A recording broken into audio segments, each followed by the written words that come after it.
সারাদিন মা আর মেয়ে দুজনেই বাসায় থাকি। তো সোনামাটা খেলছে, আমিও তার সাথে একটু খেলা করলাম। এরপরে খাবার নিয়ে আসলাম। খাবার খাওয়ানোর আগে মাটার সাথে একটু কথা বললাম, একটু হাসালাম, যাতে খাবারটা মুখের সামনে নিলে কান্না না করে। এর জন্য কতক্ষণ তার সাথে একটু হাসালাম, কথা বললাম। এরপর সেও হাসতেছে আমার সাথে, মুখে মুখ মিলে কথা বলছে। এরপরে আমি খাইয়ে দিচ্ছি। দেখেন কি দুষ্টুমি করে, মানে সে খাবে না, পুরা মানে মুখ একটা যে কি করে, মানে একটা মুখটা ফুলিয়ে, ঠোঁটটা ফুলিয়ে, মানে মুখের ভিতর যা থাকে সব মানে থুতু করে বের করে দেয়, পুরা শরীর, নাক, মুখ সব মেখে যায়। মাটা আমার এত দুষ্টুমি করে, এগুলো দেখতে সত্যি অনেক ভালো লাগে।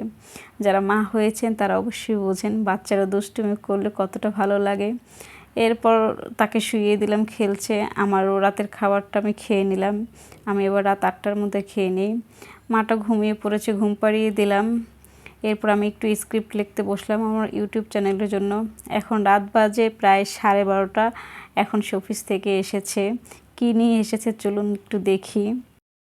তো এখানে সে খাসির মাংস নিয়ে এসেছে, মানে একটা অফিসে বসেই খাবার কথা, বাট আমাকে রেখে সে খাবে না, এর জন্য সে নিয়ে এসেছে। দেখেন কতটা ভালোবাসা, সে একা না খেয়ে সে আমার জন্য শুধু নিয়ে এসেছে। আমি খাবো না সেই রাতে আমাকে জোর করে খাইয়েছে। আমি তো একবার খেয়েছি, তাতে কি, আমি না খেলে সে খাবেই না। আমরা খেয়ে আসতে আসতে দেখি সোনামাটায় উঠে পড়েছে।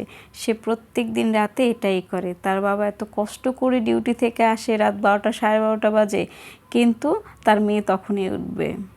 তো মেয়ে যখন উঠেছে তো তাকে নিয়ে ছাদে চলে গেলো। প্রত্যেক দিন সেটাই করে, পুরো ছাদ এখন হাঁটবে, মেয়ের সাথে কথা বলবে, মেয়েকে কবিতা শোনাবে।